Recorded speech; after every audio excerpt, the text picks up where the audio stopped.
Olá, sejam bem-vindos a mais um podcast Fisiologia na Prática com Daniele Mello, e a minha convidada de hoje é uma profissional incrível, Janice Linhares. Ela é psicóloga, tem que ler, gente, tem que ler. Psicóloga, terapeuta em EMDR, especialista em neuropsicologia clínica, especializada em neurociências e comportamento. Ela atua como psicóloga clínica, palestrante, idealizadora de vários cursos e jornadas para o desenvolvimento pessoal de mulheres. Janice, seja muito bem-vinda ao meu podcast. Uma honra receber você aqui. Uma guria, hein, gente? Temos uma guria aqui hoje. A honra é toda minha, é um prazer estar aqui contigo. Né? Já estava esperando esse podcast há bastante tempo. Ansiosa. Ansiosa. Então hoje vai ser uma ótima conversa. E eu que quero agradecer pelo convite. Bom, como a gente já viu daqui, né, já pelo sotaque, só pelo agradecimento, a gente já sabe que a Janice não é carioca. Temos uma gaúcha aqui hoje. E queria só contar uma fofoquinha pra vocês de como é que a gente se conheceu, né? Que eu acho que isso é muito legal. A gente é uma amizade recente, né? Mas parece que a gente se conhece há anos. Em relação à afinidade que a gente tem aí em relação aos nossos valores, à nossa conduta. Vamos contar pra eles como é que foi? Vamos. Bom, a gente estava num shopping aqui, pertinho, aqui na região da Barra. É o vírus, sem problema nenhum, não temos nenhum conflito de interesse. Queria até poder ter conflito de interesse no Village Mall. E tava num café, eu tava fazendo, inclusive, uma gravação rápida para colocar no canal do YouTube. E ela tava numa mesa próxima. E aí ela falou, ai, poxa, que legal, ó, vou seguir, né? Como é que é mesmo o nome? Que interessante e tal. Perguntou se eu queria ficar na mesa para gravar melhor que ela tava e tal. E aí, depois disso, eu recebi uma mensagem muito legal, né, no meu Instagram. Oi, Dani, lembra de mim? Eu sou a psicóloga que tava lá na mesa e tal. E a gente tem muita coisa em comum, a gente tem muitos temas em comum. Vamos tomar um café? Tô indo pro Rio. E aí, já era, né? Aí haja café pra gente agora poder botar a Agora fofoca. Eu vou contar a minha versão, né? Porque toda história tem dois lados, Isso, né? Então a gente tem que... A interpretação varia. Tava eu lá tomando um café e trabalhando e chega essa moça aqui, né? E senta com uma outra moça e começam a gravar. E eu ali observando e vendo, né, aquela energia, porque a Dani tem uma energia que extrapola. Aquela energia falando, pro meu canal, Fisiologia na Prática, segue lá. E aí, às vezes, erravam e voltavam, bem o que eu faço, né? Me identifiquei muito. Humano, real, né? Pessoas reais. E não consegui mais trabalhar, porque fiquei escutando, e aquele Fisiologia na Prática, e ela falando...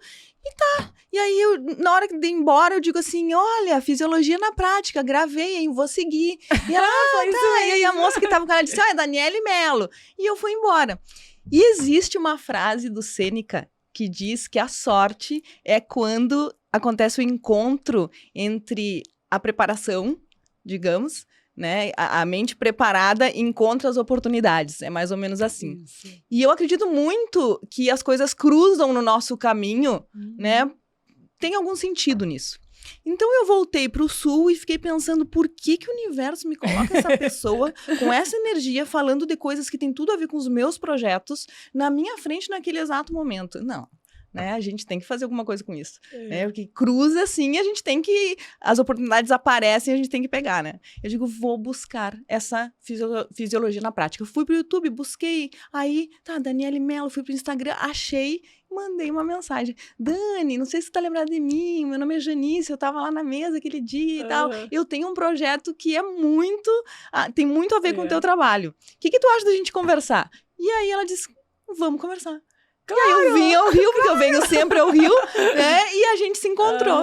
Então, foi um encontro desses que a vida nos proporciona, e dali a gente já ficou conversando sobre a vida pessoal, sobre a profissão, e a gente descobriu várias afinidades, né? Já montamos projetos, e é uma amizade recente, mas é um vínculo que está se fortalecendo e provavelmente fique para a vida, né? Assim, Amém. A gente espera. Esperamos. Muito legal essas histórias. Mas, Janice, me conta um pouquinho da sua trajetória, sua história profissional. Você já tinha um olhar na psicologia? Você já era uma pessoa já observadora, né, em relação ao comportamento humano? O que levou você a trilhar esse caminho? E, especificamente, depois, dentro da psicologia, escolher a parte realmente comportamental? Eu sempre pensei em fazer psicologia, né? Ou a psicologia me escolheu, não sei muito bem como foi, né? Então, eu sempre fui aquela pessoa em que as amigas vinham conversar, né? Então, sempre tive esse olhar. E aí foi natural. Chegou na época da faculdade, o que eu vou fazer? Psicologia. Né? E entrei na psicologia. E ali, eu comecei a ver que faltava, depois de formada, me formei muito nova, né? E eu entrei muito nova na faculdade, me formei muito nova, e eu via que faltava alguma coisa, assim, porque a gente não aprendia muito a questão do funcionamento cerebral, por exemplo. E são muitas teorias que na prática clínica, às vezes, é diferente. Então, e eu sou uma psicóloga e sempre fui uma psicóloga um pouquinho fora da caixa, assim, eu não sigo uma linha. Então, eu vou por diferentes caminhos e vejo o que funciona para aquela pessoa que está ali na minha frente. Né? Então, especificamente para ela, porque às vezes a gente vê, tem protocolo disso, tem protocolo daquilo, e na verdade, não é tudo que se encaixa para todo mundo que faça sentido, né? Então, a gente tem que buscar o que tu tá me trazendo e o que faz sentido na tua vida. E, então, eu vou buscando ferramentas que vão se adequar às tuas necessidades. Então, dali, eu fui fazer uma especialização em neuropsicologia para entender um pouquinho mais o funcionamento do cérebro. Aí fui para o MDR, que é uma técnica que trabalha com fobias e traumas, e me trazia um resultado mais rápido, porque eu também tinha um desconforto com aquela psicoterapia de longo prazo. Eu acho isso muito bom quando se trata de autoconhecimento, porque nós nunca estamos prontos. Então, a gente vai passar pela vida e a gente nunca está pronto, a gente está sempre em uma constante evolução. Então, em termos de autoconhecimento, isso é ótimo. Mas eu buscava alguma coisa que fosse mais eficaz e mais rápida, digamos. Então, eu fui para o MDR, de lá eu fui para a hipnose, e aí depois acabei na neurociências também. Então, buscando, já andei pelo psicodrama e já andei por tanta teoria, assim, por tantas ferramentas, sempre buscando isso. Tá? O que vai se adequar e o que eu posso utilizar dentro, né, de uma caixa de ferramentas, né, o que eu posso lançar a mão, né, em determinados momentos para auxiliar aquela pessoa que me procura, né? E porque, assim, é claro, você atende, né, diversas faixas etárias e também sexo, gênero, tudo, mas por que, assim, o teu olhar, mais especialmente para os seus projetos com mulheres? Por que esse carinho ali na área da saúde da mulher? Eu atendo como psicóloga clínica no meu consultório e hoje online, né? Eu estou atendendo muito online. Eu atendo adolescentes e adultos, tá? Mulheres, homens, enfim, tá? Mas eu tenho projetos de grupos que são voltados para a mulher. Por que isso? Há alguns anos atrás eu montei o Elas, que era encontros vivenciais para mulheres. Porque todas nós enquanto seres humanos, a gente vive as mesmas coisas, né? Mas enquanto mulheres, a gente também passa pelas mesmas coisas. E eu vejo que hoje existe muito uma teoria acerca de sororidade e tudo mais, e que na prática não funciona dessa forma. Né? Eu sempre costumo brincar que a mulher é a primeira a tacar pau na outra quando alguma coisa acontece, né? Ou olhar muito crítica, né? Então, os homens têm é uma criação diferente, eles são criados para cooperar uns com os outros, né? A mulher para competir. Então, o Ela surgiu como um encontro vivencial também para que a gente pudesse abordar temas que fazem parte desse universo feminino e que a gente pudesse mergulhar, né, nas nossas emoções, entender como as coisas acontecem dentro da gente e que a gente possa ter esse olhar mais dessa cooperação, dessa gentileza com a outra, né, que a gente consiga colocar em prática essas coisas que na teoria são muito bonitas, mas que às vezes não funcionam. Então... E o acesso, assim, você acha que a mulher, ela procura mais, como no quadro de saúde em geral, ela procura mais o atendimento do que o homem, principalmente na área da psicologia? Sim. Procura. Hoje os homens também estão procurando tanto quanto, mas até uns anos atrás as mulheres, elas procuravam mais. E eu acredito que isso venha da cultura que a gente tem, né? A mulher, ela é sempre ensinada a expressar suas emoções. A mulher chora, né? O homem não. A gente tem uma cultura de que o homem não chora, o homem como se ele tivesse que engolir, né, as suas emoções, lidar com isso. O homem macho, né, ele tem que lidar com as coisas. E isso é péssimo, né, porque não funciona assim. Independente de ser homem ou mulheres, emoção não tem gênero. né? Nós sentimos tudo, de bom e de ruim. Até porque emoções, quando a gente fala de emoções, não existem emoções boas ou ruins. Existem emoções, elas são adaptativas, porque as emoções, elas nos ensinam algo, tá? Elas vêm para nos comunicar algo. Só que existem aquelas emoções que trazem uma sensação de bem-estar, amor, felicidade, entusiasmo, e existem emoções que geram ausência de bem-estar, tristeza, medo, e são essas que a gente classifica como positivas ou negativas. Mas emoção, elas comunicam algo. E também está relacionado até também à tua vivência, teu histórico de vida, né? Familiar, tuas experiências ao longo da vida, de como você vai também até potencializar ou não uma emoção que teoricamente positiva ou negativa, né? Uhum. E como é que ficou essa questão do atendimento online? Você acha que facilitou hoje o acesso à terapia? Como é que tá? Muito, muito. Sabe que hoje eu atendo pessoas de toda a parte do Brasil, inclusive brasileiros que moram fora do Brasil. Na Coreia, na Espanha, né, na Arábia. Então, são pessoas que nunca me viram presencialmente, pessoalmente. Nunca estiveram comigo no presencial. Né, e a gente faz um belo trabalho.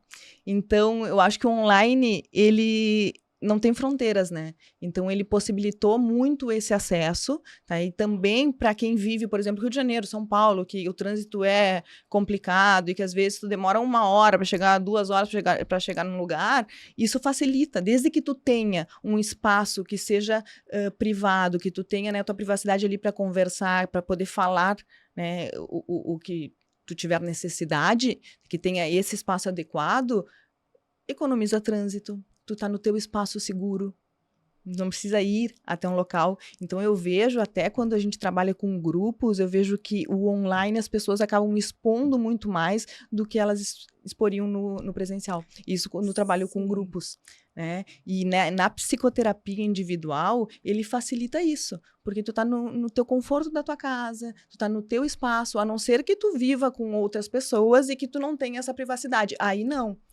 Porque aí as pessoas não se sentem tão confortáveis, porque alguém pode ouvir, podem bater na porta, não sei, tá? E aí pode atrapalhar um pouquinho. Mas desde que tem esse espaço, ele veio e facilitou muito esse acesso.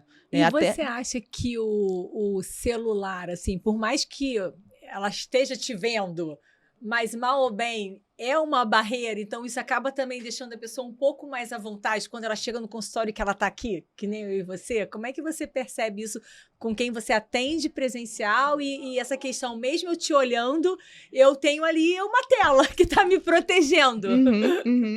Por isso, muitas vezes facilita, porém, tá? Tem pessoas que ainda não se adaptaram ao online. Eu tenho muitos que eu atendo no presencial e que quando eu digo, vamos fazer uma sessão online porque eu vou estar viajando, alguma coisa assim, diz, eu prefiro que quando tu volte a gente conversa. Né? Então ainda não se adaptaram porque já tem o calor humano, essa questão do, a gente vai tomar um café juntos, a gente vai conversar olho no olho, né? Mas vai muito da pessoa experimentar. Eu sempre digo que não existe um certo e um errado. Existe o que faz sentido para ti. Então, tem pessoas que se adaptam horrores. Eu, inclusive, tenho gente que eu atendia no presencial que disse, Janice, eu não quero, eu quero só no online. Então, ótimo. Tem outras pessoas que não. Então, cabe a cada um experimentar e ver o que faz sentido para si, né? Mas o online, realmente, ele facilitou, ele te deu acesso a profissionais que jamais tu encontraria, né, pela questão geográfica, tá? E é um trabalho, eu gosto muito, né? Porque eu acabo atendendo gente de todos os lugares, são culturas diferentes, e o trabalho é eficaz também, né? Porque muitas pessoas dizem, será que funciona? Não, sim, funciona. E como você vê agora as pessoas falando mais abertamente sobre saúde mental? Porque sempre foi um tabu. Né, as pessoas não gostavam de tocar em assuntos. Não, tem depressão. Era assuntos meio, né? Falava até em voz baixa. Né? Você não falava muito em relação ao outro, você lidar com esses quadros, né, da saúde mental como um todo, existiam tabus em várias situações. E isso vem melhorando a exposição, as pessoas, né, expondo as suas fragilidades, pedindo ajuda. A gente vê aí atletas, né, pedindo ajuda, expondo seus problemas, né, em relação a como lidar com a pressão, situações de burnout. Como é que você vê hoje, assim, esse quadro, né? Porque você viu o quadro, né? Muito ainda, vamos dizer, obscuro da saúde mental, e agora as pessoas já trazendo esse tema, as empresas, né? Trazendo esse tema, preocupado com a saúde mental dos seus funcionários. Então, como que você vê isso agora? Olha, graças a Deus. Já era a hora, já passou da hora. Já tinha passado a hora muito tempo, gente. Já passou da hora, pelo amor de Deus. A gente precisa abrir espaços e entender que não existe saúde sem saúde mental. Eu sempre falo isso nas minhas redes. Não existe saúde sem saúde mental. E a gente vive isso, a gente sabe disso, né? Quando as coisas não estão bem dentro da gente, a gente não consegue produzir direito, a gente não consegue se relacionar direito, a gente não consegue nem ter uma visão adequada da gente mesmo, né? Então, saúde mental é fundamental para que a gente tenha condições de lidar com o que a vida nos traz. E todos nós enfrentamos alguma batalha. Todos nós temos momentos de dor. Tu tem os teus problemas, eu tenho os meus, né? Os meninos, todo mundo tem.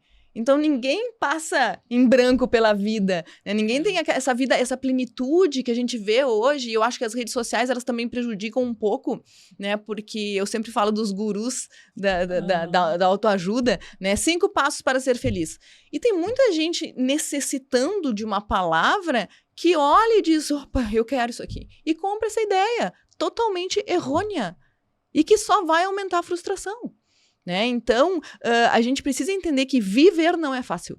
A vida vai quebrar a todos nós em lugares diferentes. O que tu vai viver aos 20, talvez eu viva nos 30, aos 40, aos 50, mas todos nós vamos ter um problema familiar, uma decepção amorosa, um problema de saúde, né? Uma dificuldade financeira, né?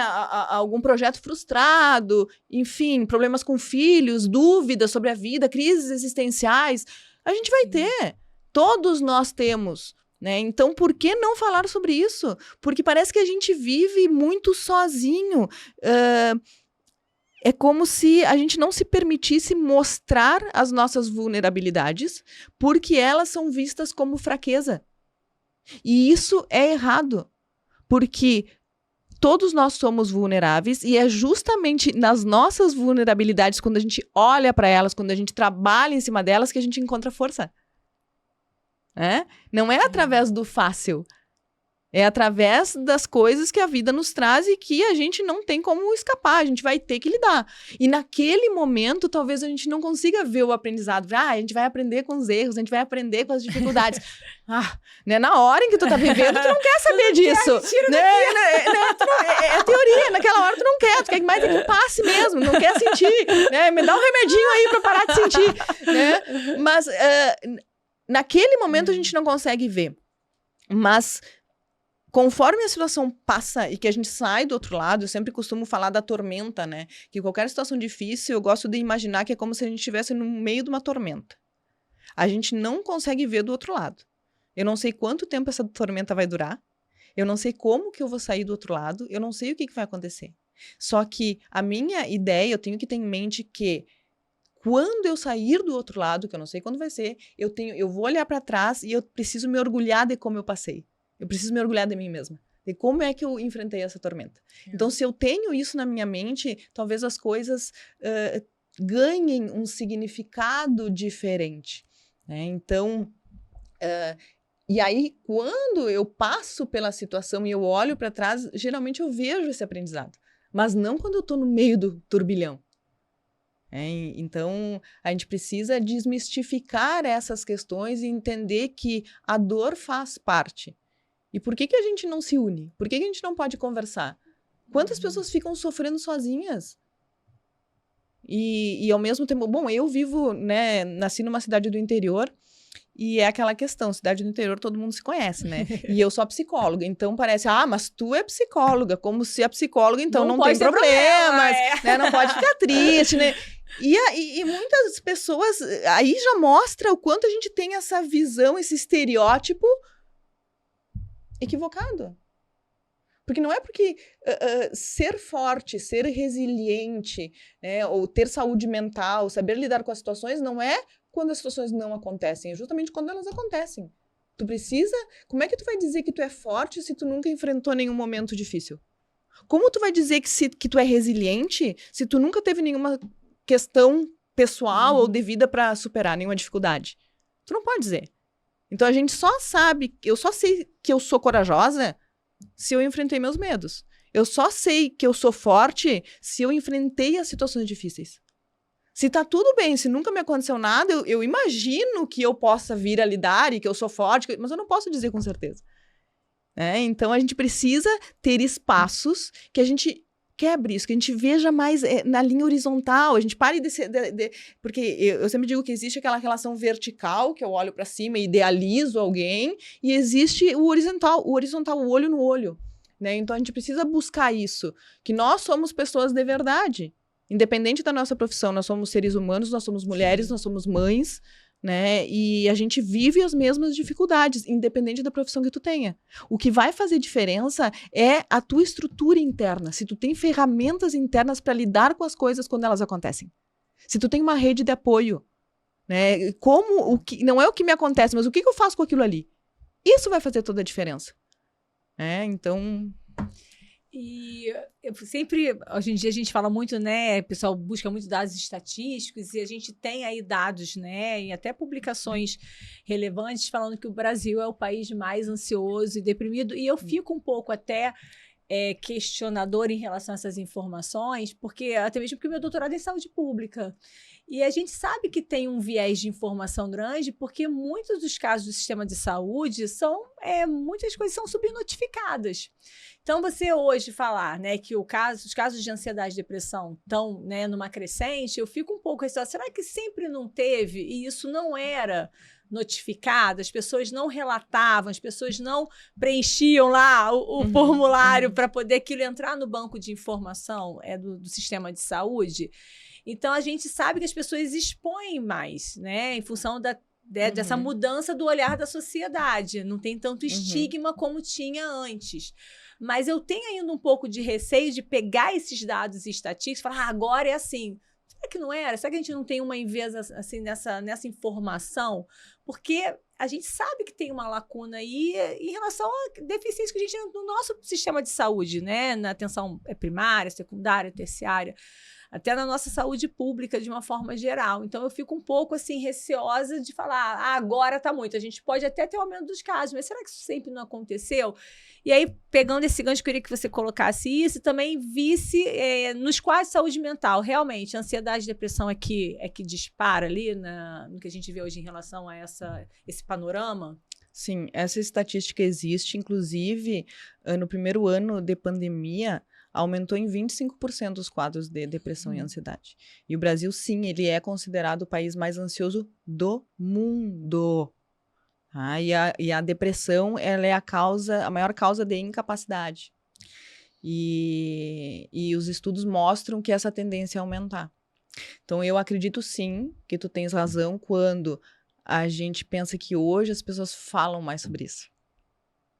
Não existe mais, a gente está quebrando tabus. Então, as pessoas se permitem falar mais. Olha, eu vivo um quadro de depressão, ou vivi, ou tenho ansiedade, enfim. Coisa que antigamente não se falava. Tanto que a busca pela terapia hoje, a gente já consegue ver as pessoas buscando mais. Antes era vergonha. Vai no psicólogo, é coisa de louco. Era esse estereótipo totalmente... Não preciso, não tenho problemas. Não tem problema. E não vai ao psicólogo só quem tem problemas. Autoconhecimento, Autoconhecimento. Eu digo que é o único espaço em que tu tens para ser tu mesmo, sem máscara nenhuma e sem julgamento. E ali tu vai te descobrir. Porque a gente passa pela vida sempre falando do outro, olhando para fora, olhando para o outro e apontando o dedo e julgando. E muitas vezes desconhecendo a nós mesmos. Então é o espaço de descoberta pessoal. E eu vejo que as pessoas buscam mais, mas sim, esses dados são alarmantes. Eu me preocupo muito com isso, porque os nossos jovens também estão cada vez mais ansiosos. E quando a gente pensa nisso, isso assusta. Por quê? Porque é a saúde como um todo. Não apenas a saúde mental, Mas uma pessoa que está vivendo um quadro de depressão, tu acredita que ela vai ter ânimo para se exercitar, que ela vai conseguir cuidar da sua alimentação, que ela vai conseguir focar em alguns projetos? Não vai. Então, como eu digo, a gente não se fragmenta. Não existe corpo e mente. Existe uma coisa só. Eu costumo brincar nas minhas palestras, eu digo, onde é que fica a mente? Onde fica a mente? Né? Onde fica a mente? Porque as pessoas dizem, fica no cérebro. Fica na cabeça. Não, o cérebro fica na cabeça. Mas como tu sabe que tu tá ansiosa? Por algumas características fisiológicas. A gente sente no corpo. Eu sinto uma bola no estômago, um aperto no peito, coração acelerado, eu fico tremendo. A sudorese aumentada. Nós sentimos as nossas reações emoções físicas, no corpo. Então, a mente é uma coisa só, nós somos tudo isso, entendeu? Então, a gente não se fragmenta. Qualquer quadro de saúde mental vai afetar o teu físico e vice-versa. Tá? Por isso que a gente tem que tratar, e é por isso, né, que a gente tem projetos e que eu brinco que como psicóloga, eu não trato da mente, eu trato da saúde. Como um todo. E eu acho que a gente precisa cada vez mais profissionais que tenham esse entendimento para que a gente faça esse trabalho conjunto. Para tratar a pessoa na sua totalidade. Entende? Porque, sim, a depressão e a ansiedade são os carros-chefes, tá? Mas com isso eles vão trazendo outros problemas. Por exemplo, a ansiedade, a gente já sabe que ela afeta a saúde cardiovascular. A mente afetando o corpo. Casos de obesidade. Casos de obesidade, diabetes, hipertensão. E aí vai trazendo outros fatores de risco. Exato. Então, a gente precisa justamente ter esse entendimento. E eu acredito que o início é o saber o que acontece comigo. Eu preciso conhecer, eu preciso ter esse conhecimento. Quando eu sei como eu funciono, o que acontece, de certa forma, isso me traz um alívio. Porque eu sei, então, quais são as estratégias que eu posso montar. Porque senão eu não mudo o que eu desconheço. Você antecipa já a sua resposta. Você Claro. já sabe o que está acontecendo com você, que você vai entrar naquele quadro. Você já busca suas estratégias para poder lidar com aquilo ali, né? Eu sei, por exemplo, que cada vez que eu fico nervosa, eu altera meu estômago. Eu fico com dor de estômago. Tá? Por exemplo, tá? Ou eu fico, me lesiono mais, ou eu tenho enxaqueca, tá? Então, se eu conheço esses sinais do meu corpo, cada vez que isso, eu começo uma semana inteira com enxaqueca, eu digo, opa, o que tá acontecendo? Né? Eu tô estressado, porque o corpo se adapta. Então, às vezes eu acho que eu tô lidando muito bem com as situações, mas o meu corpo tá dizendo outra coisa. Então, se eu tenho esse conhecimento, eu tenho essa sensibilidade de perceber o que o meu corpo está me dizendo, eu consigo entender melhor. E quando eu entendo melhor, aí eu consigo agir. Ele vai te dando os alertas, né? Ele é só você estar atento aos sinais. Como tudo na vida, você tem que estar atento aos sinais. Exatamente. E ainda falando, né, dessa questão de terapia e a psicologia e esses quadros de saúde mental, você acredita, porque eu vou trazer para o meu lado, né? A gente já falou que é importante essa integração, corpo, né, e mente, e a gente não tem por que fazer essa dissociação, né, porque está tudo integrado. E aí, quando eu vou falar lá nas minhas palestras, eu sempre falo, eu até brinco, né, a pessoa fala, a Dani vai chegar aqui, vai falar que eu tenho que treinar tantas vezes por semana, nessa intensidade, fazer esse exercício. Eu falo, gente, eu não quero trazer essa abordagem de cobrança. Na verdade, eu quero que você faça uma reflexão que o exercício para você é autocuidado. Né? O exercício é o medicamento. Aí eu vou jogar agora a bola para você. A terapia é autocuidado? Com certeza, né? Com certeza, terapia é autocuidado. Eu acho que todo mundo deveria fazer terapia, né? Justamente por isso, porque é o espaço da gente conhecer a gente mesmo. Então, e esse conhecimento me traz um certo poder. Como eu estava te dizendo, ninguém muda o que desconhece. Então, se eu não sei o que me acontece, se eu não sei como eu lido com as coisas, como é que eu vou identificar o que eu preciso mudar? E como é que eu vou saber quais ferramentas e qual é o caminho que eu preciso traçar para aquilo? Por isso que eu digo que a gente passa pela vida desconhecendo a gente mesmo. A terapia é autocuidado também. E quando a gente fala de saúde como um todo, não só de saúde mental, a gente costuma falar... a gente sabe, né, Dani, que por um lado existe a genética, e a genética é uma loteria, a gente não tem controle, a gente nunca sabe o que vai acontecer, tá? Mas, por um outro lado, a gente tem um estilo de vida. Então, eu costumo falar dos 5 pilares da saúde, que está, sim, sob nosso controle. E é sobre eles que a gente pode atuar. Só que o que a gente faz? A gente terceiriza. Porque é muito mais fácil e mais rápido eu ir lá na farmácia e comprar um ansiolítico, um antidepressivo, tomar um medicamento, um remédio para dormir, porque eu não consigo regular meu sono. É muito mais rápido fazer isso.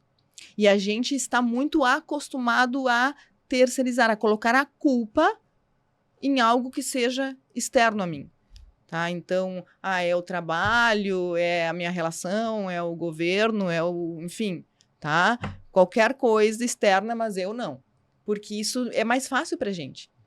Porque levantar, mudar hábitos, ter que reorganizar uma rotina para ser mais saudável, digamos, né? Gerenciar melhor o meu tempo, desconstruir, porque às vezes quando a gente fala em hábitos, muitas vezes a gente tem que desaprender, desconstruir um hábito para construir outro, para criar outro. E isso é extremamente difícil. Hábitos saudáveis, hábitos ativos. E isso é extremamente difícil. Então, o que a gente mais ouve, e até eu falo às vezes também, né, quando se trata de atividade física, não tenho tempo. Não é que a gente não tem tempo, a gente não é prioridade naquele momento. Então, a gente vai arranjando desculpas, e eu sempre digo que a nossa mente ela é muito fértil e muito criativa para arranjar todas as justificativas possíveis para que a gente se mantenha naquele conforto e não tenha que mudar. Então, eu sempre vou buscar formas de mostrar como eu tenho razão. A minha mente vai me trazer essas justificativas. Então, a gente precisa quebrar... Outra coisa que a gente precisa quebrar é justamente isso. Essa ideia de que a gente vai comprar a saúde na farmácia. Porque não, a gente vai construir. E dentro desses 5 hábitos, o que a gente tem? O sono, que inclusive para a saúde mental, o sono ele é fundamental. Uma pessoa que não dorme bem, ela não vai produzir bem, ela vai ficar mais irritada, tá? Ela vai comer mais. Então, a gente precisa... Regula tudo hormonalmente. Exatamente. Nós precisamos ter hábitos de sono saudáveis, ou seja, dormir mais ou menos no mesmo horário, acordar no mesmo horário, né? É que eu falo da higiene do sono, né? Não é só você pensar em relação a horas de sono, mas a qualidade desse sono e criar rotinas perto do teu horário de sono que te facilite entrar, né? Preparar o seu organismo para poder entrar. Agora eu vou dormir. Porque a nossa sociedade, nosso estilo de vida, né, não permite essa aceleração o tempo inteiro. Então, você precisa realmente falar, agora está na hora de eu desacelerar, agora eu vou entrar aqui, né, vou mandar informações para o meu organismo falando que eu estou começando a desacelerar, que eu estou me preparando para dormir. E isso é muito importante, porque a gente vê, né, que realmente o sono, eu sempre falo, você fala dos pilares, eu também falo, gente, principalmente para o atleta, né, é o sono, é a recuperação e a alimentação. Não tem como, você precisa descansar, você precisa dormir, né, você precisa se alimentar muito bem, porque isso aí realmente faz toda a diferença aí na rotina. E também até já tem várias associações de que a pessoa que não dorme bem, os atletas que não dormem bem também tem maior incidência de lesões. Então, olha só as associações que a gente tem, né? Realmente é muito grande. E a gente tem uma vida moderna totalmente, a vida atual é totalmente inflamatória. E o sono, o que a gente faz? A gente leva o celular para a cama e a gente fica rolando o feed ali, e depois bota o despertador e dorme. E aí eu fecho o olho e não consigo dormir. Quando a gente fala em alterações do sono, a gente não fala só de insônia. As pessoas pensam, é insônia. Não, não é só insônia. É insônia, é dormir aquele primeiro sono e acordar lá 3, 4 da manhã e ficar com os olhos, né, e a cabeça né, funcionando e eu não consigo dormir de novo. Ou eu durmo uma noite inteira, mas no outro dia eu já acordo com aquela sensação de cansaço. Isso também é uma alteração Não do sono. entra, né, no estágio mais profundos do sono, nas fases do sono. É. E até também questão de movimentação durante o sono, né? Pessoas que também têm problema respiratório, que também dificulta esse processo. Realmente, o sono, ele é um grande diferencial na qualidade de vida de qualquer pessoa. Agora, você percebe, assim, de uma forma radical, como é que você vai dando esses gatilhos? O que você vê, assim, a pessoa bota desculpa para não fazer exercício. E aí você vai criando estratégias para ela poder arrumar um espaço no dia dela para poder fazer o exercício. Você vê essa mudança muito radical no tratamento quando ela começa a fazer exercício? Ou você acha que algumas pessoas precisam de alguma coisa para, tipo, virar a chave? Aconteceu algum trauma, alguma coisa que aí naquele momento que virou a chave, ela começa a valorizar de uma hora para outra, ela começa, não é valorizar, ela começa a enxergar, porque pode ser assim, uma coisa que ela sabia, não, isso aqui, a falta de exercício faz mal para minha saúde, eu tô com sobrepeso, eu tô com obesidade, eu sei, mas ela também não toma nenhuma atitude, e chega uma hora que ela fala assim, não, agora eu vou começar a cuidar disso. O que você acha que é essa chave? O que muda aí que você percebe isso? Eu vejo que tem muito da mentalidade da pessoa, tem muito do comprometimento. Tem pessoas que querem que tu resolva o problema. Eu vou na nutricionista, eu quero que a nutricionista me emagreça. Eu vou no psicólogo, eu quero que o psicólogo resolva, né, o meu problema, enfim. E vou no educador físico, eu quero que ele me deixe sarada. Não. Nem todos os profissionais são uma ferramenta. Eles vão te orientar a fazer. Eu costumo dizer para quem trabalha comigo que, olha, é como se tu tiver, imagina que tu tem um muro na tua frente. Aí eu tenho a marreta. Eu te empresto a marreta, mas quem vai fazer todo o trabalho é tu, para derrubar esse muro. Entendeu? Isso é autorresponsabilidade. Isso é que vai fazer a diferença. Eu vou contar uma coisa. Conta. A gente gosta de histórias. Há muito tempo atrás, quando eu era bem mais nova, eu tava passando por uma fase na vida, aquelas fases que a gente vive, tipo assim, ai, quero um norte pra minha vida e tal. E aí, que a gente passa sempre, né? E aí, eu fui fazer um curso, uma formação em PNL, Programação Neurolinguística. E aí, era uma imersão. Fui fazer imersão esperando aquela coisa assim, vou sair do curso renovada. Esse curso vai mudar a minha vida, né? Chegar em casa, outra mulher. Esse curso vai mudar a minha vida. Fui fazer, né? E tinha muita gente legal no curso, muitos colegas e tal, e era um curso que era uma imersão, assim, era fim de semana, mas eram 4, 5, 6, não me lembro, faz muito tempo. Vários fins de semana. E tinham algumas tarefas para fazer, tá? E eu fui, fiz todo o curso e não foi muito legal, tirei muita coisa, inclusive que eu uso, né, até hoje, mas não deu aquela virada que eu esperava na minha vida, né, aquela coisa assim, alguma coisa vai fazer essa diferença. Não, e eu tinha um colega que virou muito meu amigo, que ele fez na vida dele as coisas andaram de outra forma, né, eu digo, mas por que isso, né? Por que na vida dele andou e na minha não? O que aconteceu? E aí eu fui ver que, por exemplo, todas as tarefas que tinham para fazer todos os exercícios, as tarefas, né? Eu olhava e dizia, não vou fazer isso aqui.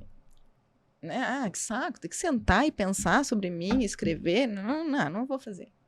Tá? Eu deixava, eu ia, participava no dia que era presencial, você estava lá, todo fim de semana, eu estava na imersão, atenta, assim, consumindo tudo aquilo, absorvendo tudo, mas depois, as tarefas... O dever de casa não foi feito. Eu não fazia, né? Eu falo porque eu passo muito dever de casa nas minhas sessões. O dever de casa eu não fazia. E ele fez tudo ali. Então, eu tô contando essa história porque para dizer que ali eu entendi o que era autorresponsabilidade. Eu fui pensando, esse curso vai mudar a minha vida, esse curso vai me trazer uma resposta. E não existe isso. Não existe. Eu vou usar isto aqui. Eu vou usar esse curso, eu vou fazer esses exercícios, essas tarefas, né? Eu vou me empenhar porque eu quero alcançar algo. Que foi o que ele fez. Eu não. Eu fui esperando que o curso me trouxesse algo. E ali ficou muito claro para mim essa noção de autorresponsabilidade. Então, eu acho que faz toda a diferença. Porque quando a pessoa está comprometida, quando ela tem um objetivo muito claro, tá? E ela está comprometida com isso, ela vai dar um jeito das coisas acontecerem. Pergunta para qualquer pessoa, se em algum momento da tua vida, quando tu quis muito uma coisa, tu não deu jeito disso acontecer? Com certeza. Então, existe uma diferença entre querer e gostaria. Né? Eu ação, gostaria né? É ação. de ser fitness. Tá, tu tá disposta, mas eu trabalho o dia inteiro. Tá disposta a acordar 6 da manhã pra... Não tô. Bom, então tu não quer. Tu gostaria de... Vai sair com marmita de casa? Exato. Tu não tá afim de pagar o preço. E é isso que também hoje a gente tem enquanto sociedade, por isso que isso acaba refletindo também nos quadros de saúde mental, que a gente tem uma cultura dessa facilidade. É tudo imediato, tudo fácil, como se tivessem atalhos para as coisas. E não é assim. Nada que vale as coisas a gente precisa se esforçar. Existe um caminho a ser traçado quando a gente quer alcançar uma coisa. Não é para ontem. Então, eu vejo pelos jovens. Eles querem tudo ali imediato. E aí, a baixa tolerância à frustração que eles têm é incrível. Então, a primeira coisa que dá errado, a primeira frustração, o primeiro não que a vida dá, esse jovem, ele se frustra, ele se deprime, ele fica ansioso. Então, isso, enquanto psicóloga, me chama muita atenção e eu penso, onde nós estamos falhando enquanto família, enquanto sociedade? Que tipo de estrutura interna nós estamos formando nos nossos jovens? Entendeu? Porque não existe, a gente precisa quebrar com essa ideia, não existe facilidade. Viver não é fácil, a vida vai te derrubar, ela vai te dar inúmeras rasteiras e tudo bem. A diferença vai ser se eu vou levantar ou se eu não vou levantar.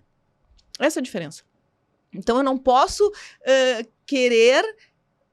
Né, ter uma visão nem romântica e nem imatura de que a vida é fácil, de que eu vou conseguir tudo que eu quero, porque para mim, né, o universo conspira a meu favor. Não. O universo até conspira, né, mas a gente tem que fazer a nossa parte. Tem que fazer. Né, a gente tem que fazer as coisas. E a gente precisa trabalhar em nós mesmos, criar essa estrutura. Isso a gente desenvolve. Ninguém nasce competente em lidar com as emoções, ninguém nasce inteligente emocionalmente, quando a gente fala da inteligência emocional, mas sempre é tempo, porque a gente constrói isso.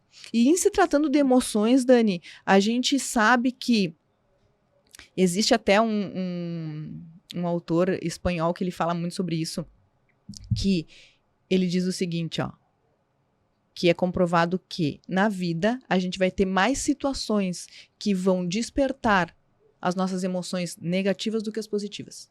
E que as emoções negativas, elas são mais intensas e mais duradouras do que as positivas. Olha só, veja bem, tá? O que significa isso? Sabe quando a gente passou um dia muito legal? E aí, lá às 8 da noite, acontece uma coisa que te frustra e a pessoa diz assim, estragou meu dia. É isso. O negativo, nesse sentido, tem muito mais força. Por quê? Porque o meu cérebro sempre vai me proteger, ele vai buscar a sobrevivência. Então, ele vai gravar, opa, isso é negativo, bom, eu preciso armazenar aqui, né, vou ficar atento, porque vá que no futuro isso aconteça de novo, eu sei como reagir. É isso que o nosso cérebro faz, a grosso modo. Tá? Então, o negativo ele vai ter mais força. Só que se eu sei disso, se eu sei que isso acontece, que é natural, por isso que conhecimento é poder, cada vez que aquele pensamento vem me trazendo esse negativo, se eu quero, o que é autocuidado, o que é inteligência emocional, né? O que é educação emocional nesse sentido?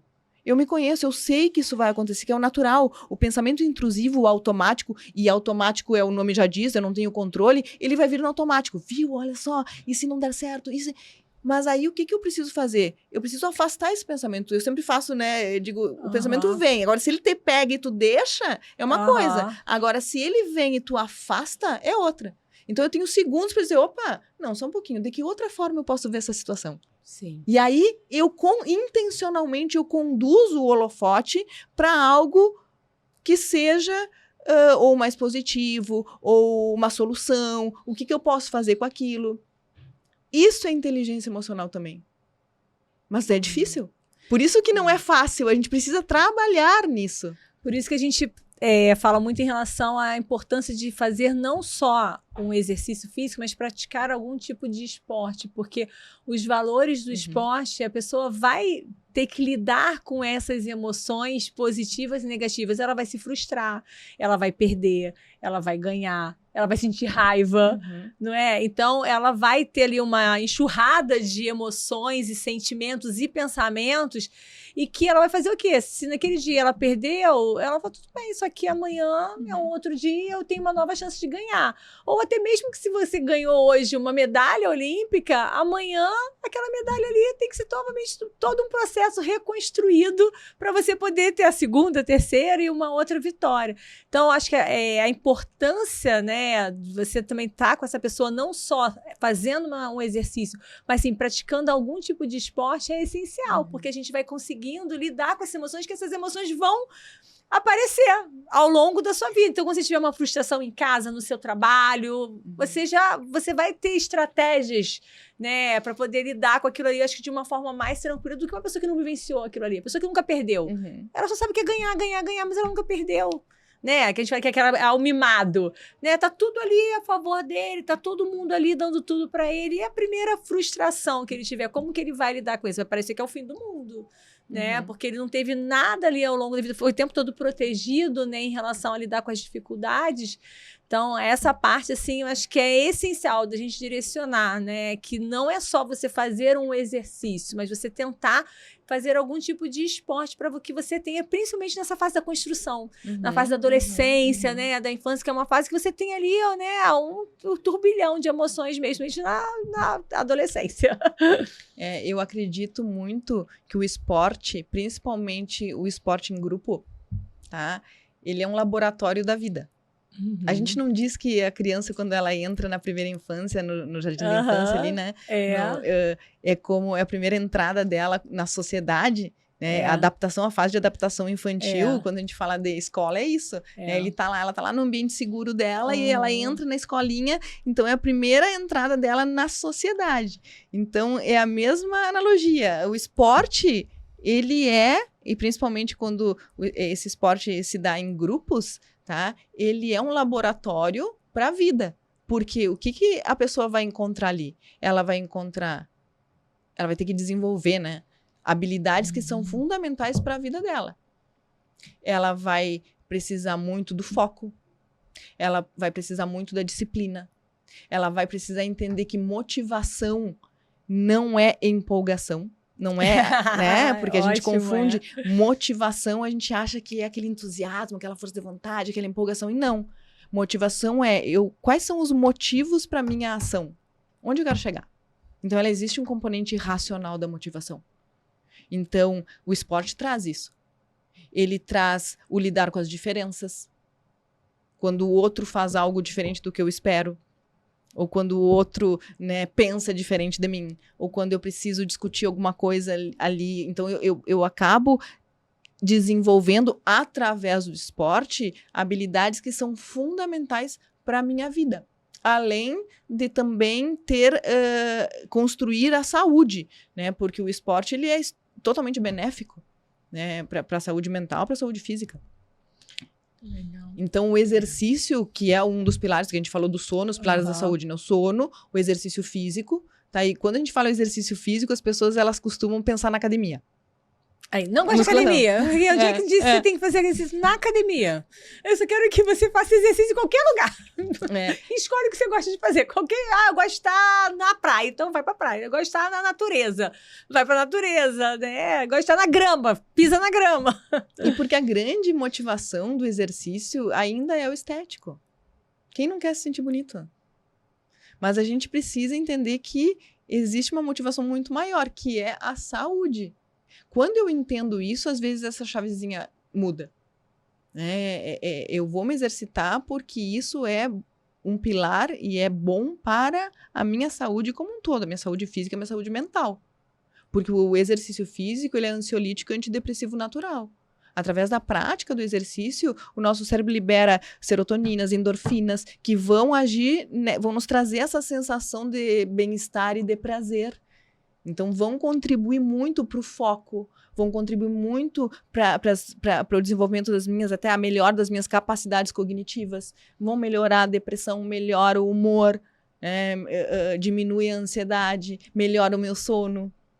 Então, contribui. Mas, claro que não é aquele exercício quando eu quero, eu vou e faço. É o exercício constante e regular. Eu criar o hábito de exercitar, de mexer o meu corpo. E como a gente disse lá no início, não existe um certo e errado. Eu preciso fazer isso. Não, tu precisa buscar aquilo que faz sentido para ti. Então, tem pessoas que gostam da caminhada, tem pessoas que gostam da corrida, tem pessoas que gostam de um esporte, né? Tem outras que gostam da musculação. Então, é que a pessoa... O interessante e o que a gente pede é que a pessoa mexa o seu corpo, que ela tenha uma vida ativa.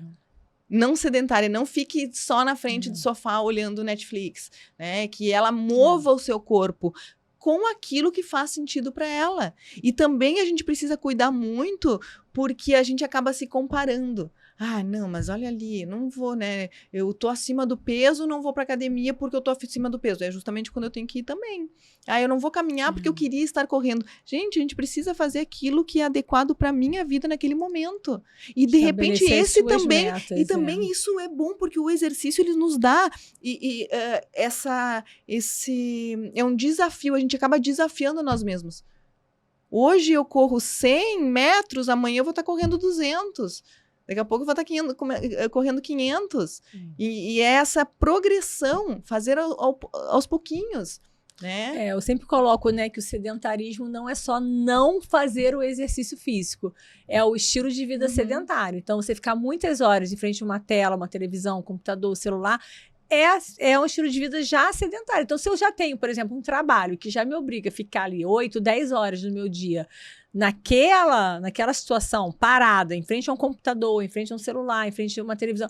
Então, que eu procure, no meu momento, né, fora do trabalho, ter um estilo de vida mais ativo para poder compensar essa quantidade de horas que eu já fico ali parada. Então, a gente sabe que o estilo de vida moderno contribui para esse sedentarismo. Só que eu preciso, né, nos momentos que eu saio da minha carga, vamos dizer assim, laboral, buscar estratégias.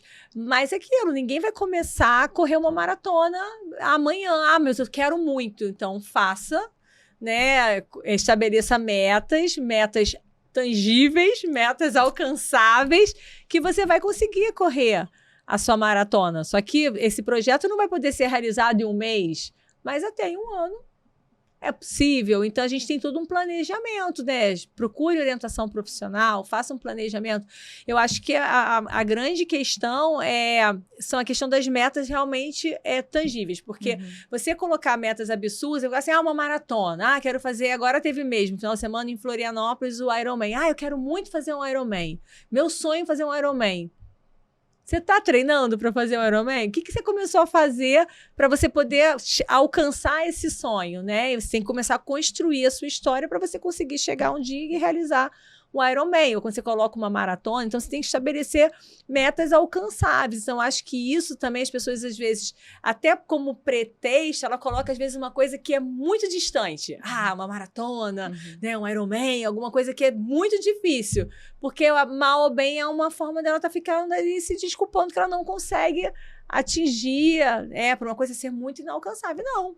É possível. É possível desde que você tenha disciplina, dedicação, organização, né, no seu dia a dia também, para você poder cumprir suas metas, né? Eu acho que isso que a gente vê de uma forma geral, assim, né? Quando a gente pensa em relação ao exercício, é essa desculpa e uma meta que você coloca como muito distante, que é muito impossível de você chegar. Eu gosto muito de uma frase que diz assim, um passo de cada vez e todo o caminho será percorrido. Por quê? A gente volta para aquela questão da cultura do imediatismo. Então, a gente sonha grande, parece que eu valorizo as grandes conquistas. Eu quero emagrecer 10 quilos, eu quero correr uma maratona, né? Eu quero já estar lá na frente. E nisso, a gente acaba... A empolgação do início nos leva, mas em seguidinha a gente se frustra, porque a gente não consegue dar conta. Então, a importância dos pequenos passos. Então, essa é a minha meta final, ok, vamos dividir essa meta? Então, ao invés de ser 10 quilos, vamos começar com 2, né? De 2 em 2. Ao invés de correr uma maratona, vamos de 5 em 5. Começar Vamos começar a ir pra academia, a caminhar e depois a correr, e depois vamos colocar um prazo, vamos estabelecer um prazo que seja viável para isso e vamos celebrar essas pequenas conquistas. Porque a partir do momento que eu consegui 2, eu consegui correr 1 quilômetro, opa, que bom, ao invés de pensar, mas eu não tô correndo. Não, que bom que eu consegui isso, vamos lá, vamos desafiar um pouquinho mais. Né? Se eu celebro isso, o que eu faço? Eu fortaleço a minha identidade de capacidade. Do contrário, se eu coloco uma meta, como tu diz, que é impossível de atingir, o que vai acontecer? Eu vou me frustrar. E eu vou fortalecer aquele senso de incapacidade. Então, tudo bem que a meta seja grande. Eu acho que a gente precisa sonhar grande, sim. Desde que a gente saiba estruturar essa meta em pequenos passos e bolar estratégias para que eu alcance cada um, vá caminhando, alcançando, né, cumprindo com esses passos, celebrando esses passos para fortalecer essa minha identidade de capacidade. Aí eu chego lá. Né? E não é imediato, é quebrar com o imediatismo. As coisas acontecem, mas eu preciso de esforço e determinação. E outra coisa que a gente tem muito é que a gente pensa assim, basta ter força de vontade. Não, força de vontade não funciona. Ninguém tem força de vontade o tempo inteiro. Ninguém está motivado o tempo inteiro. As nossas emoções flutuam o tempo inteiro. Então, tem dias que tu vai acordar muito motivado, tem outros dias que tu não vai querer saber. Então, a gente não pode contar só com a força de vontade. A gente precisa contar com uma visão.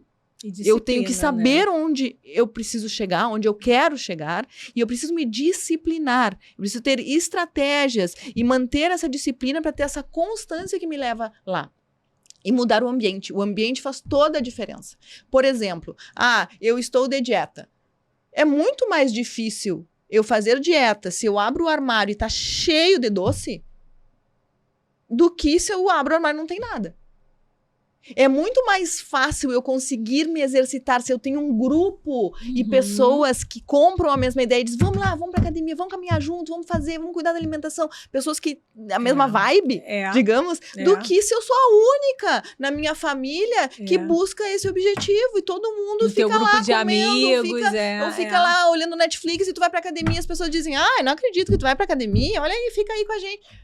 Fica muito mais difícil. Então, a gente precisa ter um ambiente que seja facilitador. Então, força de vontade sozinha não funciona. A gente precisa modular esse ambiente para que a gente alcance esse objetivo, ter essa clareza, essa visão de onde eu quero chegar,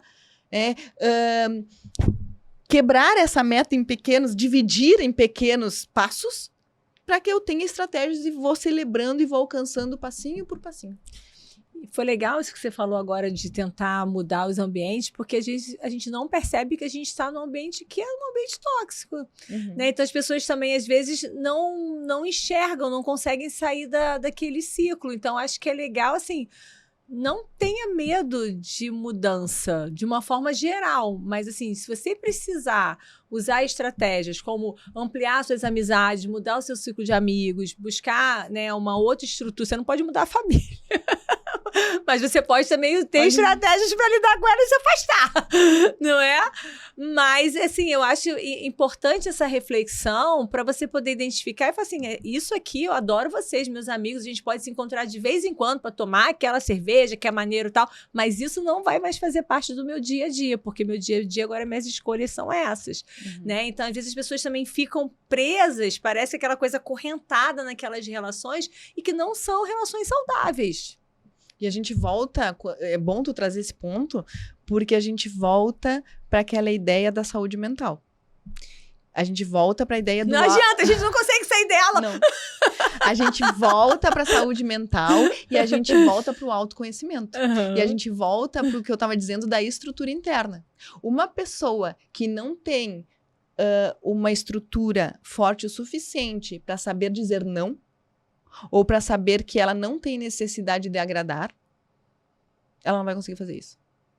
Ela vai se manter num ambiente tóxico. Isso é muito legal. Porque ela vai querer agradar o outro, ela vai dizer, ela vai acabar abrindo mão da sua vontade, ou ela vai acabar desistindo do seu projeto para agradar o outro. Porque ela não consegue dizer não. Esse ponto que você está abordando ela incrível. Tem essa necessidade de aprovação. Então, a gente só consegue ter uma força, né, e também uma uma firmeza. Uma firmeza para dizer, não, ó, eu te adoro. Segurança, né? Eu gosto muito da nossa amizade, mas hoje eu busco isso daqui, então a gente vai se ver de vez em quando, eu não vou conseguir te acompanhar sempre como eu estava acompanhando e tudo mais, né? E mesmo que o outro fique desconfortável com aquilo e não goste, mas eu sei que isso eu tô fazendo para o meu bem, isso é autocuidado. Então as coisas todas se misturam, para que tu veja, né? As coisas se misturam. Isso também é autocuidado. Mas eu só consigo fazer isso se eu tenho essa segurança interna, se eu tenho essa firmeza e se eu sei onde é que eu quero chegar. Se a minha vida circula em torno do outro, se eu tenho uma necessidade de aprovação e de aceitação, eu não consigo fazer isso. Eu não tenho força suficiente. E E você isso acha acontece. que está relacionado à maturidade? Você acha que Também. o tempo de vida a gente... Ou não? Você acha que também é a personalidade? Os dois. Eu acredito que a gente, com a maturidade, a gente vai... As prioridades vão mudando. Alguma coisa a maturidade exige de bom, né, gente? Algumas Traz bastante coisas... coisa, traz bastante Traz, coisa. Algumas coisas vão mudando, as prioridades vão mudando, algumas coisas durante toda a nossa vida, coisas que fazem sentido há um ano atrás, hoje não faz mais sentido. Isso mostra que a gente está em permanência da vida. A única coisa certa da vida é a mudança. É a vida acontecendo. Acontece, exato, esse movimento e a mudança. Então, isso algumas coisas ganham sentido, outras perdem, a gente vai mudando as prioridades, então a maturidade traz isso sim. Porém, isso vai muito dessa firmeza interna, né? De como a pessoa se constitui enquanto sujeito, de como é a minha personalidade, quais são as experiências que eu tive, né? Como eu me estruturei enquanto pessoa, quem sou eu? Então, isso é um conjunto, nunca as coisas são... por causa de não tem uma causa só, né? É uma mistura, nós somos uma colcha de retalhos, um quebra-cabeça, uma pecinha de cada lado. Então a gente tem a contribuição da cultura, da sociedade, das experiências que a gente teve, dos nossos pais, dos nossos amigos. O adolescente tem muito isso. Enquanto pais, até a adolescência, os pais, eles, né, têm uma força muito grande. Até uma idealização, né? Mas depois, pais, a influência dos amigos são muito maiores do que as influências dos pais na adolescência. Isso é fato. Então, nós somos um quebra-cabeça. Então, é importante a gente trazer isso, porque a gente volta naquela questão de como nós estamos nos estruturando, o que a gente está fazendo para o nosso próprio desenvolvimento. A gente tem uma sociedade que nos mostra, né, Dani, aquele olhar, ela nos empurra para fora.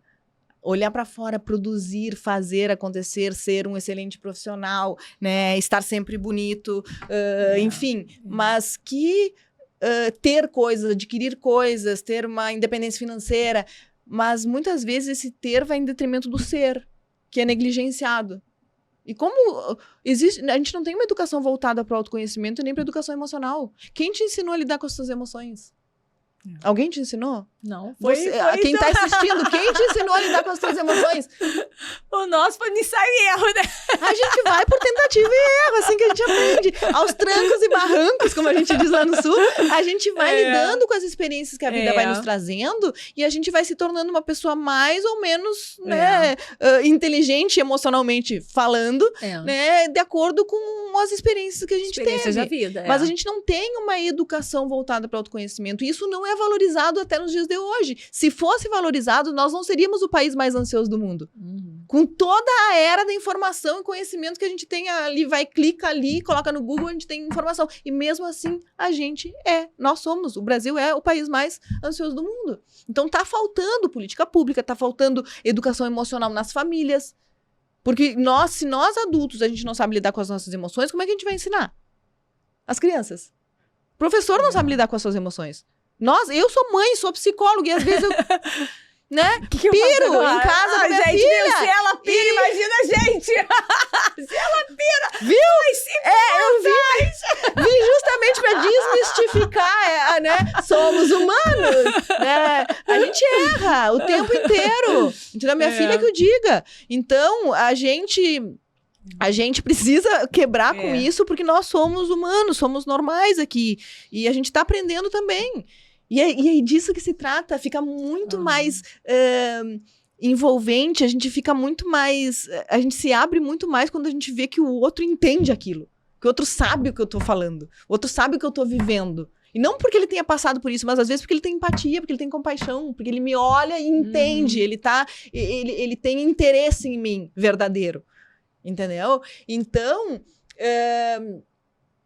voltando a falar dessa questão da educação emocional, isso é fundamental e a gente precisa ter esses passos para que a gente possa falar e desenvolver isso. Porque ninguém nos ensinou a lidar com as nossas emoções, a gente vai aprendendo a lidar e aí a gente vai se construindo. Então, tem pessoas que, embora tenham 50 anos, emocionalmente são umas crianças. Sim. E tem pessoas que têm 20 e são super maduras. 30, vamos supor, 20 ainda a gente tá, né? O cérebro nem se desenvolveu totalmente ainda. Mas o que eu falo que você coloca a questão da idade, a idade não está associada a isso. Não é uma questão da idade. É uma questão de experiência, é uma questão de busca. Tem pessoas que não querem. Tem pessoas que dizem, eu sou assim, não vou mudar. Ok, e aí não adianta. Eu recebo, às vezes, ligações de, Janice, tu pode atender a minha mãe, Janice, tu pode atender meu filho, Janice, eu gostaria de marcar um horário, né? Às vezes me perguntam, Janice, eu gostaria de marcar um horário pro meu filho. Aí eu pergunto, que idade tem o teu filho? 30. Já respondeu. Aí a minha risada já respondeu. Aí eu digo, ok, vamos marcar, vamos fazer o seguinte, passa meu telefone para ele, né? E pede para ele entrar em contato comigo, que daí eu falo diretamente com ele.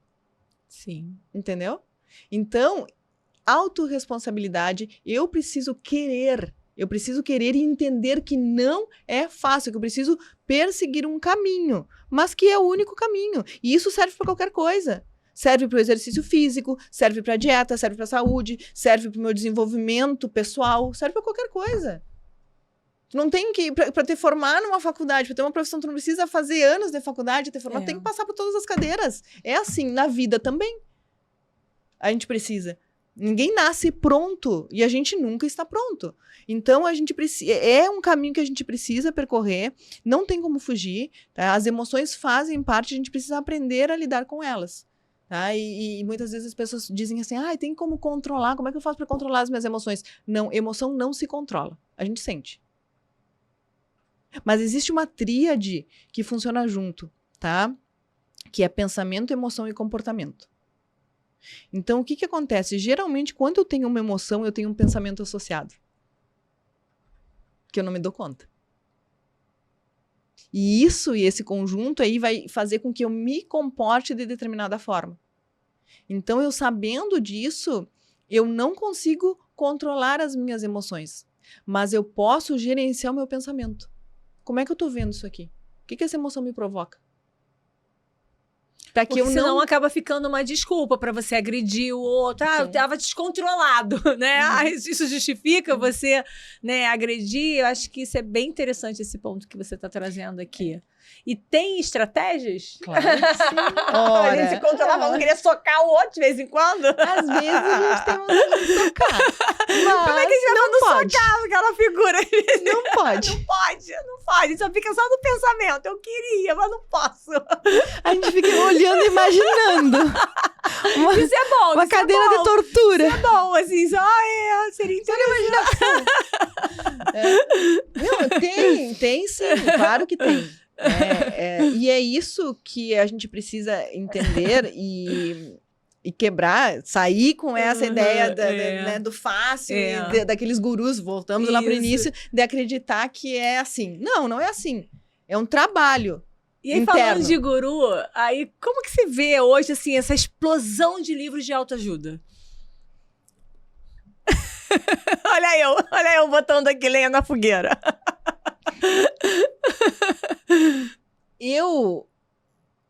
Eu acredito que não existe uma verdade absoluta, que tudo que vem para o nosso crescimento é válido. Eu sou muito do e não do ou. Eu acho que tem que ter mais E e menos ou. Sim. Menos ou, né? No sentido de que, ou eu faço atividade física, ou eu faço isso, ou eu vou no psicólogo, ou eu vou... Não, às vezes a gente pode fazer tudo. Tudo aquilo que vem contribuir para o teu desenvolvimento intelectual, emocional, espiritual, é válido, desde que faça sentido para ti. E voltamos, o que faz sentido para um, às vezes não faz sentido para o outro. A gente tem que, cada um tem que descobrir o que faz sentido. A minha briga, né, o que eu fico, às vezes, me causa uma certa indignação, é quando eu vejo irresponsabilidades, tá? Então, eu vejo as redes sociais, elas trazem muitas pessoas falando de saúde mental, sem informação, trabalhando, né, com emoções e trabalhando, né, justamente, né, nesta área, e que quando a gente vai buscar conhecer um pouquinho mais, a gente não sabe nem quem é essa pessoa, qual é a formação dela. Mas que ali, no virtual, ela é uma autoridade pelo número de seguidores, por exemplo. Que virou sinônimo de competência. E isso me chama muito a atenção. Virou a validação do seu trabalho. Me chama muito a atenção, porque a gente tem, né, muitas pessoas necessitando de uma orientação. E tem pessoas que se aproveitam disso. Isso que eu fico... Isso me deixa muito triste, assim, me deixa muito indignada. Porque as redes sociais não são sinônimo de competência. A gente tem que saber quem é aquele profissional. A gente tem que conhecer, a gente tem que buscar. Né? E se a gente não tem essa visão crítica, quando a gente olha ali, aquilo me chamou a atenção, tem um gatilho que me prende, eu já acho que aquela pessoa é boa e eu já vou lá e já compro aquilo. Eu não faço essa investigação. Quem é essa pessoa? Ela tem uma formação? Qual é a formação? Sim. É uma formação de um fim de semana ali? Ou ela realmente tem uma formação que ela já trabalha, ela tem experiência? Quem é? Entende? Então, eu acho que a gente tem que ter muito cuidado com o que a gente está consumindo e comprando como verdade. Porque a gente não brinca com saúde mental. Não, excelente. Acho que a gente conversa muito sobre isso, né? Em relação à mídia, de uma forma geral, mas as mídias sociais, ela tem essa facilidade do acesso. A gente está aqui hoje colocando isso e se expondo por isso, porque assim, a gente tem profissional sério, que trabalha sério e que para quem quiser consumir informação séria, tem espaço para todo mundo. Mas, infelizmente, a gente tem assim uma gama de pessoas que se intitulam, né, profissionais ou influencers ou o que for, e que não tem uma formação especializada para lidar com vários tipos de assuntos, né? Você está falando da saúde mental, a gente vê isso na nutrição, no exercício, vê na parte também médica, ou seja, né? Acredito que a gente veja em outras áreas também que não são a minha, exatas, humanas, o que for. Porque é a cultura do fácil acesso, é a cultura da facilidade, é a cultura da rapidez. A pessoa acha que num vídeo de 1 minuto ela... E a cultura da superficialidade. A gente está no raso, Dani. No raso, é isso. A gente está no raso. Ninguém aprofunda mais, né? Então, e a gente precisa também começar a mudar essa mentalidade. Porque se eu acredito em milagres, não que milagres não existem, tá? Não é isso, vamos trocar essa palavra. Se eu acredito em atalhos, sim, é porque eu não estou disposto a pagar o preço por aquilo. Eu quero a facilidade. Começa por aí. A minha mentalidade já errou, já está errado. Eu quero, se eu tenho, não existe atalho e não existe uma saída fácil para um problema que seja complexo. Não existe isso. Então, quando eu tenho uma história de vida, quando eu tenho uma situação interna que seja dolorosa, quando eu tenho um transtorno mental, quando eu tenho alguma questão de saúde mental que seja da vida, eu não posso querer uma solução fácil. Porque não existe, eu preciso me debruçar sobre aquilo, só que a gente está acostumado e a gente faz, ser humano foge da dor e vai em busca do prazer. É assim, mas não tem como fugir. Então, se eu vou buscando soluções fáceis, seja para o meu corpo, seja para academia, seja para a minha dieta, seja para o meu desenvolvimento pessoal, eu não vou muito longe. Entende? Em algum momento eu vou ter que lidar com aquilo ali. Eu vou ter que lidar. Eu tô fugindo. Eu fujo ali, eu chegar uma hora que eu vou estar lá no beco, né? Como é que a gente diz? E agora, como é que você vai sair, né? Tu vai, como a gente diz que a gente vai... desviando de um lado e do Sim. outro, mas ali a coisa vai Parou me no pegar. fundo, tem o beco ali que vai ter que... Porque agora você não sai daqui, você vai ter que lidar com isso, né? E isso é a vida adulta. Fazer o que a gente tem que fazer. A gente tá com uma visão muito infantil. E nós estamos com uma cultura dessa facilidade, desse imediatismo. E dessa crença, a gente vai acreditando nas coisas que a gente vê, porque aquilo é o que a gente quer ouvir, ou é o que a gente tem necessidade, sem questionar. Isso, pra mim, é o pior. A gente precisa questionar o que a gente tá vendo, o que a gente tá ouvindo. A gente precisa buscar... As pessoas... O que é agora, nas redes mesmo? As pessoas não têm mais paciência. Ninguém escuta um vídeo de 10 minutos. Ah, nossa, muito Não, longo. é muito longo. Muito longo. E isso demonstra... É mais do mesmo, é o que a gente tá dizendo. As pessoas não têm mais paciência. Só que se tu vai... Nosso podcast quase 2 horas. Ai, meu Deus, vamos ter que fragmentar muito isso, gente. Eu disse que tinha que ser 5 horas. A gente tem que fazer parte 1, parte 2, parte 3. Mas a gente não tem mais essa paciência, essa tolerância. E, ao mesmo tempo, a gente gerencia mal o nosso tempo. Porque se tu for olhar no aplicativo, tem alguns celulares que tem aquele aplicativo do controle do tempo. Isso é muito legal. Às vezes tu passa 5, 6, 7, 8, 10 horas no celular. Mas se tu for olhar o que tu fez de útil, de produtivo ali, nada. Tu não conseguiu, tu não tem paciência pra olhar. Pra olhar um vídeo, pra ter nutrido aquilo ali. Então, o ambiente importa. E quando a gente fala nesses pilares da saúde, voltando só pra finalizar eles, o que a gente tem? O sono, o exercício, a alimentação, né? Que a gente tenha alimentos que sejam, que tenham não calorias vazias, mas que tenham nutrientes para o meu corpo. Uma alimentação o máximo possível que seja saudável, de alimentos, né, naturais, digamos. Tá? A gente tem os vínculos significativos, que é essa rede. Eu preciso ter amigos com os quais eu possa contar. E não são amigos nas redes sociais, são amigos ali que eu vou ligar, Dani, tô precisando, vamos conversar um pouquinho, tô me acontecendo tal situação, vou dividir contigo, tu vai me dizer, eu já passei por isso, eu sei como é que é, vamos lá, vamos fazer isso, eu funcionei. Sabe aquele apoio, aquele aconchego? Sim, empatia, né? Carinho, e que cuidado, seja confiável. O que eu digo muito é que esses vínculos significativos é um espaço seguro em que tu confia, que tu sabe que o que tu tá colocando ali vai ficar ali. A gente precisa desse conforto e dessa segurança na nossa vida. Né? Se eu não tenho essa segurança, se o que eu falo para um daqui a pouco já tá lá na boca do outro, e se eu não tenho essa rede para contar, fica muito mais difícil. As dores, lidar com as situações fica mais difícil. Né? E, por último, o manejo do estresse. Então, esses 5 pilares, eles estão ao nosso alcance. Só que, se a gente for olhar, nenhum deles é rápido, nenhum deles tem atalho e nenhum deles é fácil. É tudo trabalhado, gente. Tem que trabalhar nesses 5 aí, trabalhar duro. Claro, é a construção de um estilo de vida. E também, a gente não precisa ser aquela coisa, tem que ser 100%. Ninguém é 100% o tempo inteiro. Ninguém vai conseguir comer saudável o tempo inteiro, se exercitar todos os dias da semana. Não, mas eu preciso fazer. Né? Se eu não consigo 7 dias, eu vou 3. Se eu não consigo fazer uma alimentação que seja 100%... Bom, o máximo das minhas escolhas, 70% das minhas escolhas que sejam assim.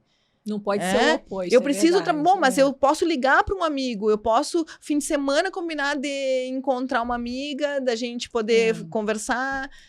E o manejo do estresse, a gente tem a terapia, a gente tem mindfulness, que é ótimo, tá? Que é um tipo de meditação que é a atenção plena.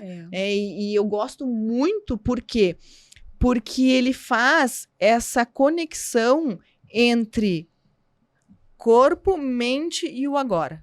Então, ele me traz presença, que é o que nos falta hoje. A gente não está presente nas coisas. A gente está sempre com o pensamento ou no futuro, em algo que eu preciso fazer, ou no passado, em alguma coisa que me aconteceu.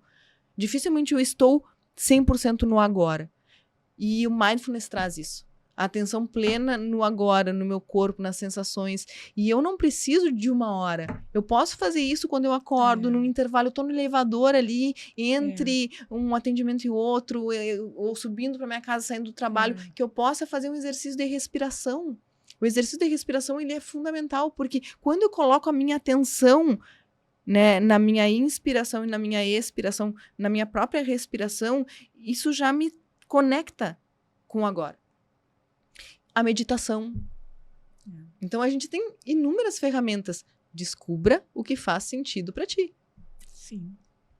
Não existe um certo e errado. O que funciona para um não funciona para outro. Mas cada um, né? Agora, Janice, me conta assim Agora vamos sair da... Tá muito sério esse papo. Tá muito sério. Tu fica assim, dando uma de psicóloga às vezes, assim, quando conhece alguém, fica analisando aquela pessoa, fica, tô só te filmando, tô só dando um diagnóstico. Como é que é esse processo pra você não se controlar, pra ficar fazendo a terapia do grupo, das amigas, ou também pra não dar o diagnóstico logo de cara quando você conhece alguém? Não acontece isso. Porque que ia ser muito chato, né? Nutricionista, tu sai com você fala assim, não, eu tô comendo esse bombonzinho aqui, mas ontem eu não comi não, tá? Olha, esse carboidrato a mais aqui, mas eu posso, que eu já treinei, né? Eu sei que o nutricionista fica todo mundo dando desculpa, né, no prato. Você vai montando teu prato, vai só olhando pra Nutri, assim, do lado. Quero saber qual é a terapeuta. Deixa eu te contar uma história. Eu vou contar uma história pra vocês. Uma vez, a minha filha, eu tava conversando com a minha filha, e ela chegou e me disse assim, mãe, deixa eu te contar uma coisa. E ela veio me contando uma história, e eu digo, Duda?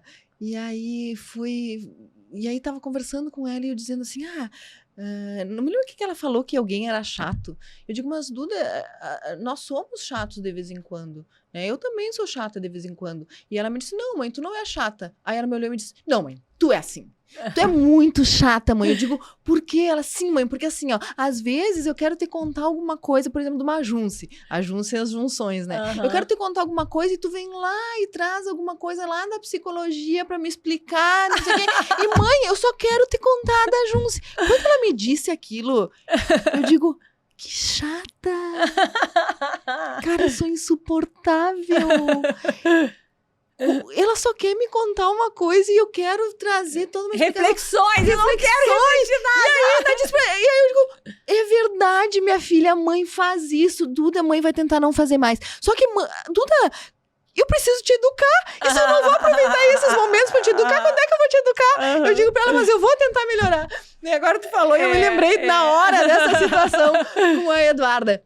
Mas não funciona, né? Imagina, ia ser muito chato. A gente não quer terapia agora, vai falar besteira, ou dar gargalhada. O que acontece é que acaba que a gente não consegue separar muito, né? Tu não tem um olhar clínico, tu tá vivendo a tua vida, né? E com as tuas emoções ali. Porém, a gente tem uma facilidade para olhar para algumas coisas, né? As pessoas, elas buscam isso, sempre buscam também, tu é psicóloga, uma orientação, alguma coisa. Então, acaba que a gente tem esse olhar que faz parte da tua profissão, mas não é que no sentido de analisar, é que isso já está em ti. E mesmo assim, não é uma coisa que... quando a gente está nas nossas relações, a gente está envolvido com os nossos sentimentos. A gente são papéis diferentes na nossa vida, né? Tem coisas que nos acompanham em qualquer lugar.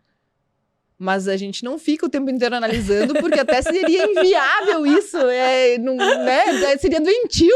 Isso também a gente não cairia em algumas coisas que a gente cai na vida, né? Que aí tem emoção envolvida e, ai meu Deus, tamo aqui a gente de novo, né? Vamos bater a cabeça de novo. O que a gente tem que aprender agora, meu Deus? Mas assim, tô eu nessa situação de novo. Por que eu me coloquei nessa situação nesse momento? Mas a gente não fica dando uma de psicólogo o tempo inteiro, porque não tem nem como analisar, né?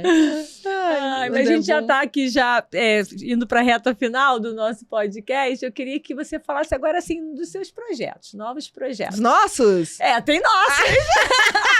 Os nossos, vocês vão ver a guria mais no Rio, gente. A guria tá cariocando. Tô cariocando. Só não vou perder o sotaque, tá? Venho pro Rio, mas não perco o sotaque. E o sotaque da fronteira é muito mais forte também. Né? Bom, os projetos.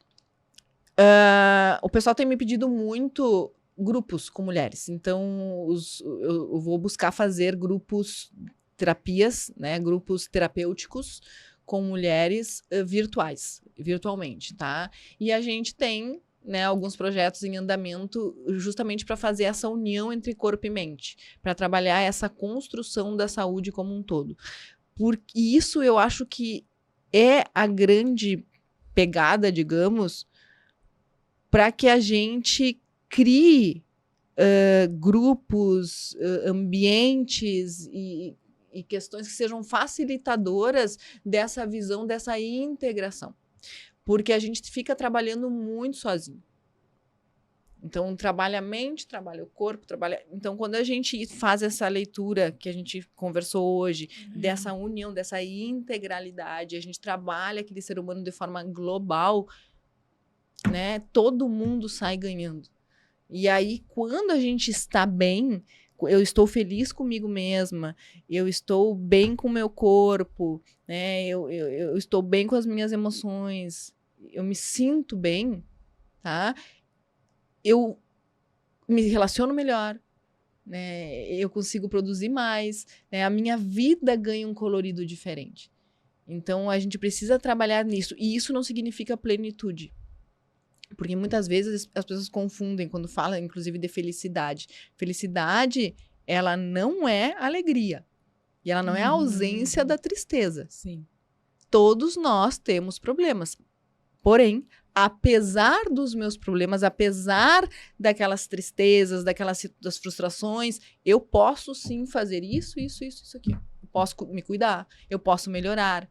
Né? Então, é trabalhar essa mentalidade. Então, quando eu consigo trabalhar as minhas emoções, né, a minha mentalidade e o meu corpo, eu fico imparável. Ninguém me vence. E é isso que a gente busca, né? Gente, vem projeto bom aí. Mulheres, fiquem ligadas que vem um projeto muito legal aí. Vamos potencializar essas mulheres aí, né? A gente... Aguardem. Vai acompanhando aqui que a gente vai avisando. E aí, assim, agora eu queria uma fofoca, uma fofoquinha. Uma coisa, assim, uma característica da Janice que ninguém sabe. Assim, os amigos mais próximos, a filhota, ou umas manias, alguma coisa assim que só que quem é... sabe. Só quem é close friends, só vai pro close friends. Ai, eu sou assim, muito isto aqui, entendeu? Então é difícil não saber, porque eu sou muito... Se é uma coisa que eu não tenho, é formalidade, né? Então, esses dias até estavam me dizendo, ai, mas essa gaúcha, né? A gaúcha mais sem frescura que eu conheço. E não tenho frescura com nada. Mas eu sou... Que ninguém sabe, eu acho que é difícil de dizer. Né? Mas eu poucas sou... pessoas Uma coisa que eu tenho e que eu estou trabalhando em mim, né? É que eu sou muito crítica. Com você mesmo, inclusive. Comigo e com os outros. E eu acho que isso tem... Todas as nossas características, tá? São características. Nós temos virtudes e defeitos, mas vamos pensar em características. E até fica um exercício aí, ó. Faça uma lista, né? Vamos deixar alguma coisa na prática. Já deixa o dever de casa pra eles, deixa. Né? Façam, olha a autorresponsabilidade aí. Faz uma lista das tuas características, tá? E dessas características... eu vou fazer também, gente. Faz uma lista das tuas características e depois tu vai fazer uma outra lista dividindo dessas características quais que facilitam a tua vida e quais que atrapalham a tua vida, quais que dificultam. Sério, gente? Quais facilitam e quais dificultam a tua vida. Porque aí o que tu vai perceber? Por exemplo, eu sou muito crítica. Só que isso facilita a minha vida às vezes, porque me torna... essa exigência faz com que muitas vezes eu busque um aperfeiçoamento, embora porque eu sei que perfeição não existe, tá? Mas entregar alguma coisa legal. E em outras situações dificulta a minha vida.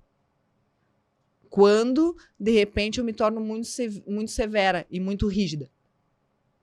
Então, então eu preciso trabalhar o quê? Eu preciso trabalhar essa minha crítica, essa minha tendência, quando ela me deixa rígida. Eu preciso me tornar mais flexível. Sim. Mas não abandonar a ponto de não fazer com que eu busque aquela A excelência qualidade ali. que você sempre buscou. Entende? Então, quando a gente faz esse exercício, a gente consegue, que é um exercício de autoconhecimento também, a gente consegue ver o que dessas características, o que facilita, o que dificulta e como eu posso ajustar, porque são ajustes. Nós continuamos sendo tudo, né? Então, são pequenos ajustes. Tá falando, eu tô pensando na minha lista, gente. Pensa. Ela tá falando, eu tô aqui legal. assim, ó. A pessoa, ó, ai meu Deus, minha lista. Uma outra coisa que eu acho que até faz parte da minha profissão é ser compreensiva. Às vezes eu sou compreensiva demais. Tem situações na minha vida pessoal que eu tenho que dizer, cara, deu, tchau, chega, isso aqui chega. E que eu vou compreendendo, porque tal coisa, compreendendo. Então, isso também. A compreensão é... Essa daí tá no meu lado, eu compreendo, some! Pra te ver, né? É muito bom em certas situações, é muito bom, mas em outras não. Eu tô no teu oposto dessa lista aí. Ai, gente, vamos lá, continua a lista. Pensem na lista. Nos mandem. Eu vou sair com o dever de chegar. Não bota a lista no YouTube, não, hein, gente? Guarda a lista pra vocês. Mas nos mandem. Ai, muito bom. Está chegando no final. Ai, não acredito. Vamos repetir isso aqui. Tem repeteco? Vamos sim. Vai ter outra parte aqui. E aí, pra acabar, uma brincadeirinha que eu sempre faço com todo mundo que senta aqui na frente, pra completar a frase. Podcast com a Dani é... Adrenalina na veia. Ainda bem que não é de noite, porque senão a gente sai daqui e a gente não dorme, né? Porque tu fica falando e tu tem uma energia, né, Dani, que contagia, assim. Quem te conhece sabe. E a gente fica... E eu sou apaixonada por falar desses assuntos, assim. Então a gente fica... Sai pilhado, sai né? pilhado, né? Sai pilhado daqui. Então agora, adrenalina. Amei, obrigada, Eu que amei. obrigada. Gente, até a próxima.